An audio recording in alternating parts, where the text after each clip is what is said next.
I realised this week when I added up some stuff in Scrivener that Tales from the Triverse is now 330,000 words long and counting, which is ridiculous, clearly. I've been writing this for 3 years, so I think I started it September 2021, and this is a weekly serial, so every week I put out a new chapter. 3 years in, 330,000 words. If it was a book, it would be over 1,000 pages, apparently. I didn't quite realise these things balloon. Serials have a habit of kind of chapter by chapter getting bigger and bigger, so you don't really notice. And then all of a sudden you've got a novel, and apparently in this case I've got a really big novel that would be annoyingly large. I thought I'd go back to the beginning and read the very first chapter, which is the prologue. And this was originally published, let's have a look. This was published on September the 24th, 2021, which seems a really long time ago now, doesn't it? This was the first thing of Triverse that ever existed, published here on Substack, on the newsletter, and I've been going ever since. So this is back to the beginning. So I'm just going to read the chapter, and if you're sat around not doing much at home, feel free to watch and enjoy. Here we go. Tales from the Triverse, Chapter 1, and this is the prologue, and it's called 200 Years Earlier. Okay. Palinor, year 3000, Fountain University. Most of the other lecturers preferred their rooms in the tower, from where they could observe the city to the east side and the canyons to the west. Cainamore did not concern himself with such whimsy.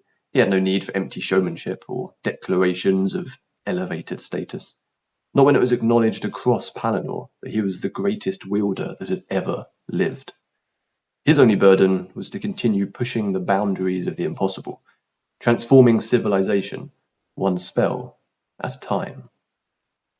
His laboratory was a garden and a workshop in one, a perfect expression of his genius, in its array of plants and jars and test tubes and glass apparatus laid out on thick wooden tables.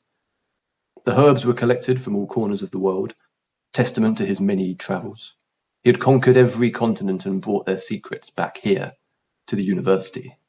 This space he had carved from the university grounds, melting and reforming the stone of the valley, adding to the campus a space entirely of his own. The laboratory straddled the river, a delicate white footbridge connecting one half to the other. As the chief lecturer and practitioner of physiology, he had made his name synonymous with the university, such that it needed him far more than he needed it. Students travelled for thousands of miles to catch a glimpse of his work, to shake his hand, to listen to his wisdom. Today would be his grandest experiment. Once again, he would change the world.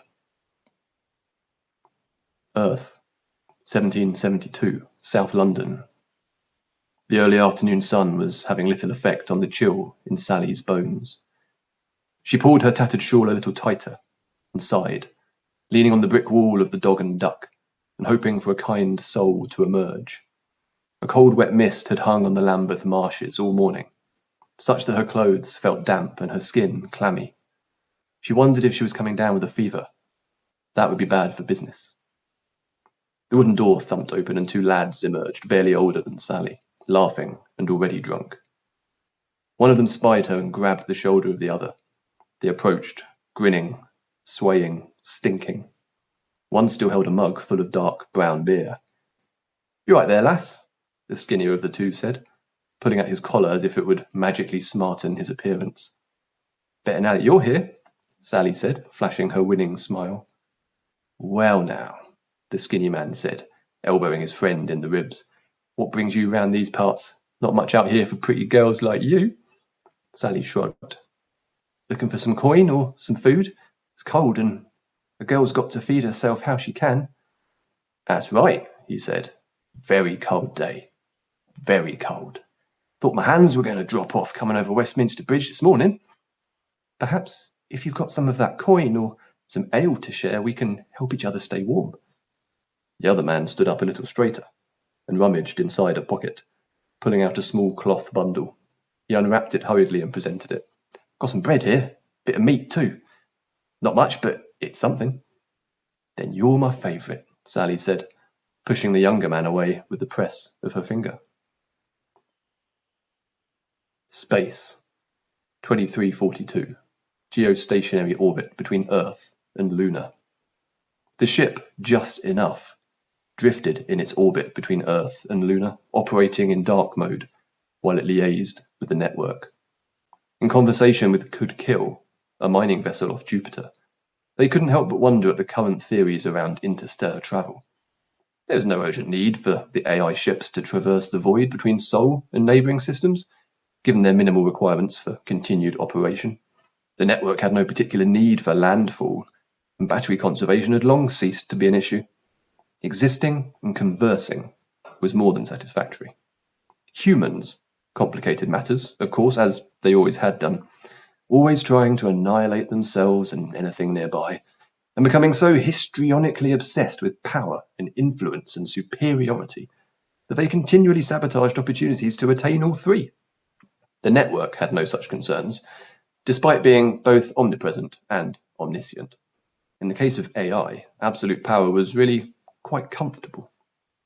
Just enough sent out an update to Could Kill, delivering the latest equations and calculations in their current game. The game had been running for 132 years so far, which, at several trillion operations per second, made for a complicated rule set.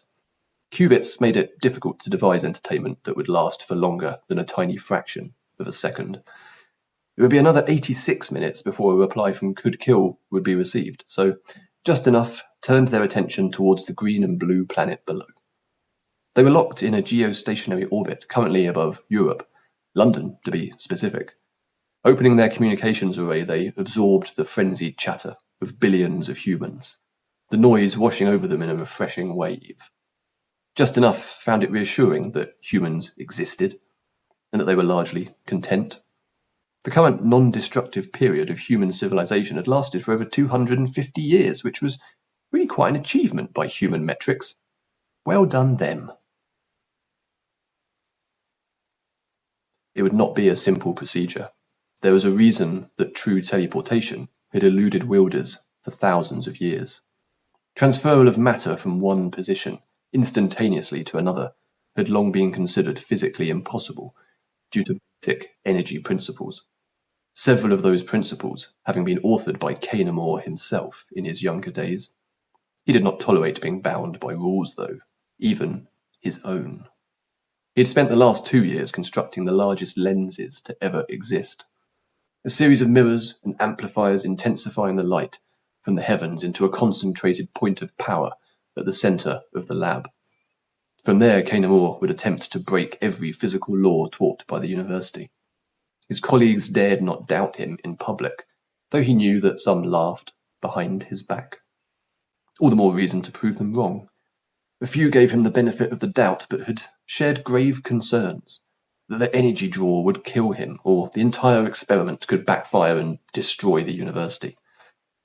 They were all small thinkers. This is why the name Kanamor was known throughout Palinor, and they were not. It was why his tenure was already legendary. The world was changed because of him. His legacy was already secure, but security held no appeal to a man who sought mastery of the universe itself. The sun dipped towards the horizon, disappearing between the many towers of the city. Through the skylight, he could already see a star. It was nearly time. There were 2 ivory plinths set in the workshop floor, precisely 12 feet apart, a smooth obsidian ball, crafted from the tail spike of a koth, rested upon the one to his left. In a matter of moments, it would be transferred to the other, not by telekinesis or any kind of petty illusion, but by using true teleportation. A local warping of space-time. If the theory could be proven, he could then move to the second stage, transferring a living creature. To think of a world made open to all, in which travel was instantaneous, trade was effortless, and knowledge could be shared without restriction. A borderless civilization, whereby a single mile was no different to 1,000. It would be the greatest of his gifts. Kanamor imagined the world he would usher in, imagined his life as chief architect of Palinor. He could be anywhere and everywhere, not merely the head lecturer of a single university, not simply tied to a single city-state, but able to go to any state, any educational campus. He could appear and disappear wherever he wished, visit the Ain Fa in their forests, or attend a Koth ceremony high in the mountains. At last he could bring food and shelter to those poor settlements trapped in the wilderness. He could deliver knowledge. Training need not be exclusive to the walls of universities, but could spread throughout the world. It would be better. He could even teach others how to use the spell once he had perfected it. First, he had to pass this initial test. The obsidian ball would be teleported from one plinth to the other, passed through a tiny portal in an instant. It would be proof that it was possible on a larger scale. Securing his rings on each finger, Cainamore loosened his shoulders and took a deep breath. He could have demanded an audience. Filling the laboratory with acolytes would not have been difficult. This experiment he had to do alone, just this once, to prove to himself that he could do it. Standing in the focal point and reaching for the skylight, he stretched out his fingers and gazed up at the tower, visible through the hole in the ceiling. The mirror shone fiercely with starlight. Clenching both fists, Cainamore closed his eyes and felt the energy flowing into him. It was the biggest concentration of magical energy ever attempted, and it would take a perfectly tuned mind and an exquisitely prepared body to be able to harness it. Fortunately, he had both. Gesturing with his hands and speaking the necessary words, he pulled the spell from his imagination and fed it into the accumulated energy, directing it towards the obsidian ball. He could feel the spell taking hold and growing in intensity, pulling at the seams of space, unpicking the microcosmic lattice of the universe. And then he sensed the tear, a tiny gap above the ball. Holding it open and keeping it stable took more effort than Cainamore had anticipated, and the strain pushed him down to his knees. He gasped at the pressure, but forced himself back to concentration. Test tubes rattled on shelves, and the leaves of the herb garden fluttered in a sudden breeze. A second portal was needed, bound to the first, through which the ball could pass. He repeated the spell, all while maintaining the original, seeking the creation of that essential second portal. Remarkably, he achieved it. He felt it prise itself open, but it wasn't in the right place. He'd miscalculated somewhere. The second portal, nearby but outside of the workshop, grew exponentially faster. Still linked as it was to Cainamore's summoning fingers, the exaggerated distance caused a tension no wielder could have controlled, even one of his stature. His right arm was the first to go, tearing from its shoulder socket and rocketing across the room and out of an open window. Crying out, Cainamore slumped to the floor, even as the bones in his left hand and arm shattered. Such was his mastery of physiology and his own mind that he held on for another 4 seconds, attempting to regain control of the misfiring spell. Then the first portal began to grow. The obsidian ball sucked into it along with the plinth, and then the workshop's floor, and then Cainamore himself. Sally walked along the muddy path towards Blackfriars Bridge, hitching her skirts back into place and biting chunks off the meat. It might have been from a pig, but she really didn't know or care. It was mid-afternoon and the sun had finally succeeded in burning away the mist and taking the edge off the chill. She'd even managed to release the younger man from the burden of his wallet before saying goodbye to them both, so it'd been a productive day so far. Instead of taking the direct route, she turned left towards Angel Street, then ducked through a broken hole in the high, grand brick wall that marked the boundary of New Spring Gardens. They'd been fancy once, before she was born, or so her mum had told her, but those days were a long way back.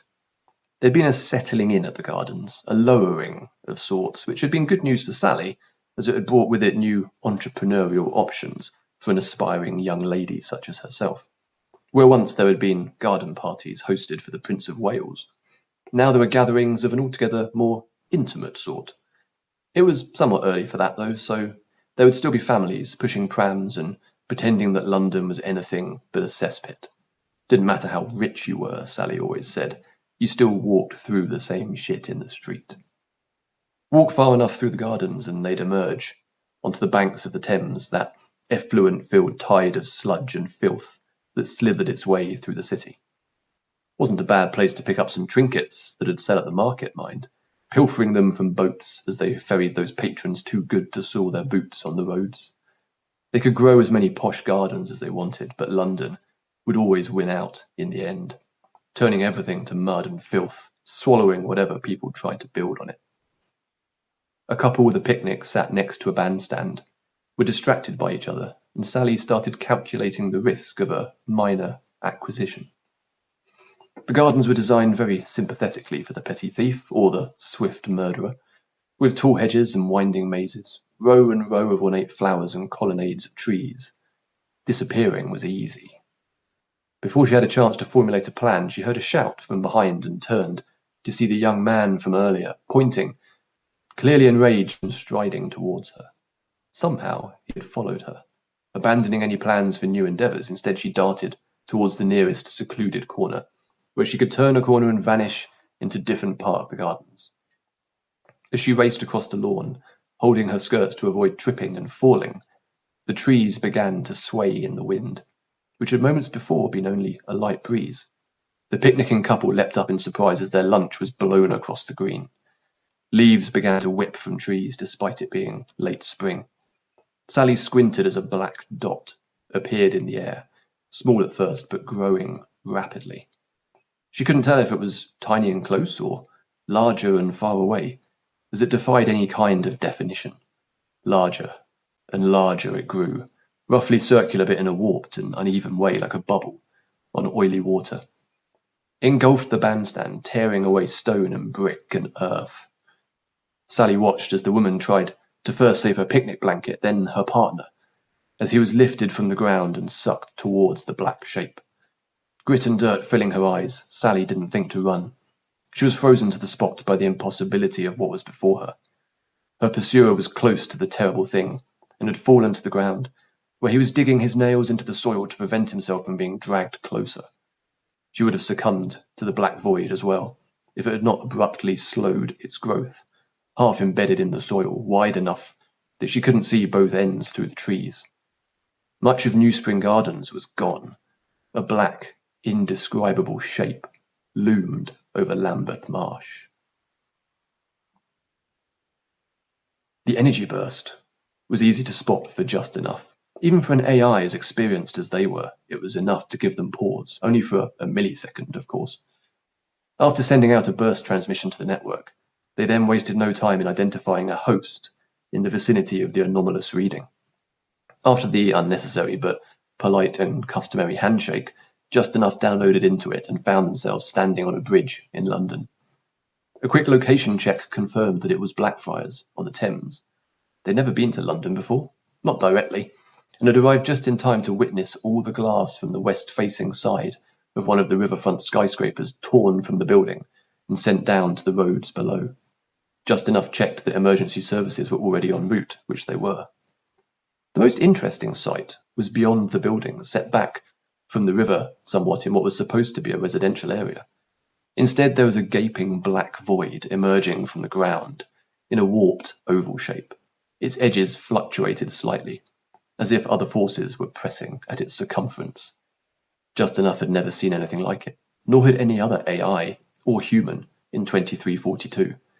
Comparing multiple datasets and hypotheses shared over the network, they reached a theory that it was most likely a wormhole of some sort, a tear in space-time.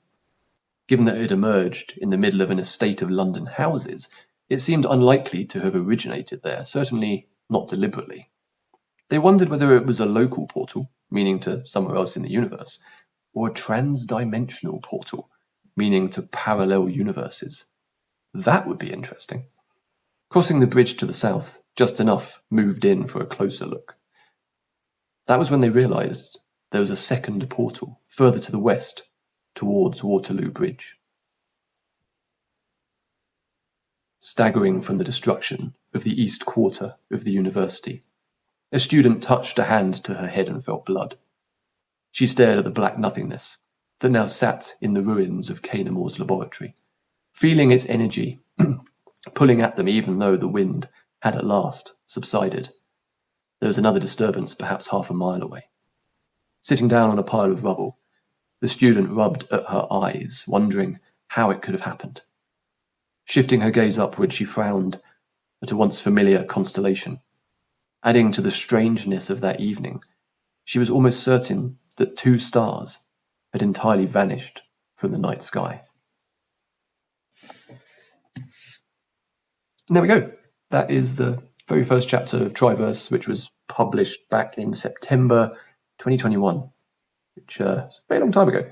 And it's still going. I'm still doing weekly chapters, but I am near the end. So like the worst thing with an ongoing serial as a reader is if like the author just disappears, just buggers off halfway through, and then the story never gets finished. That's always the risk, right, of jumping on board this kind of thing.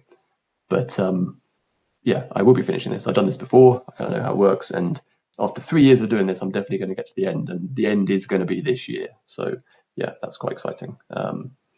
It's going to be a pretty epic finale, I think. I'm quite excited about it. I'm at that stage where you can kind of see the target that you're aiming for, and you're not sure if you're going to hit it, but you're going to try really hard. We'll